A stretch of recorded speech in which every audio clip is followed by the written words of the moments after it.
સરકાર નંદગઢ જેવી આધુનિક સુવિધાઓ દ્વારા બાળકોના સર્વાંગી વિકાસના દાવા કરે છે, પરંતુ બીજી તરફ વહીવટી બેદરકારીના કારણે તૈયાર મકાનો પણ બાળકોને નસીબ થતા નથી।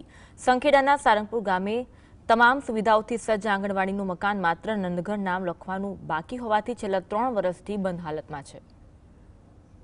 છોટાઉદેપુર જિલ્લાના સંખેડા તાલુકાના સારંગપુર ગામે સરકાર દ્વારા નંદઘર યોજના અંતર્ગત એક આધુનિક આંગણવાડીનું મકાન તૈયાર કરવામાં આવ્યું છે।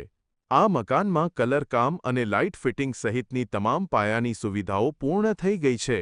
આશ્ચર્યની વાત એ છે કે મકાન સંપૂર્ણ તૈયાર હોવા છતાં છેલ્લા 3 વર્ષથી લોકાર્પણના અભાવે તેના પર તાળા લટકી રહ્યા છે।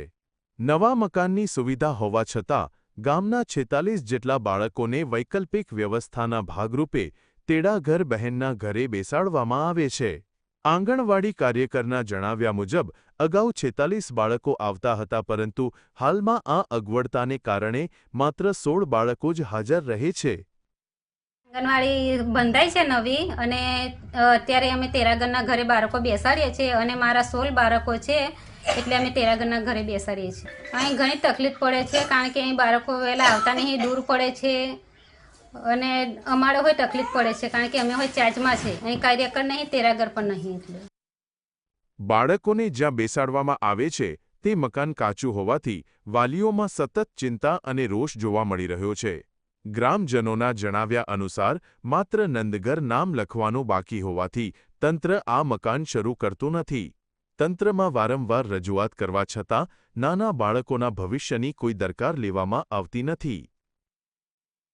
3 વર્ષથી કામ જ અધૂરું, કોઈ કલર બાકી છે, નામ નથી લખાયું, આ બધું। અને અત્યારે જે બાળકો તેડાઘરના ઘરે બેસે છે, કાચા મકાનમાં બેસે છે બાળકો, અને મારા જેમ બને તો મારા કમ્પ્લીટ થાય એવું હું ઈચ્છું છું, મારો બાળકો જલ્દી અહીં બેસે। આ મામલે તાલુકા વિકાસ અધિકારીનું કહેવું છે કે પંચાયતમાં વહીવટદાર શાસન હોવાથી થોડો વિલંબ થયો હતો। આમાં જે તે વખતે લગભગ 2-2.5 વર્ષ સુધી જે વહીવટદારો રહ્યા એના કારણે જે ગામમાંથી જે પૂરતો સપોર્ટ જે મળવો જોઈએ એ મળી શક્યો ન હતો, જેના કારણે હવે સરપંચોની ચૂંટણી થઈ ગઈ છે અને સરપંચ મારફતે જ નરેગામાં આ કામગીરી થાય છે, એટલે હવે એને કામગીરી ટૂંક સમયમાં પૂર્ણ કરીને આપણે આગળ વધારીશું। સરકાર જ્યારે બાળકોના વિકાસની મોટી વાતો કરે છે ત્યારે સારંગપુરની આ સ્થિતિ વહીવટી તંત્ર સામે ગંભીર સવાલો ઊભા કરે છે।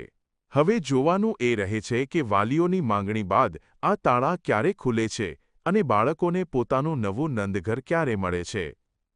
રફીક ડણીવાલા, GSTV, છોટાઉદેપુર।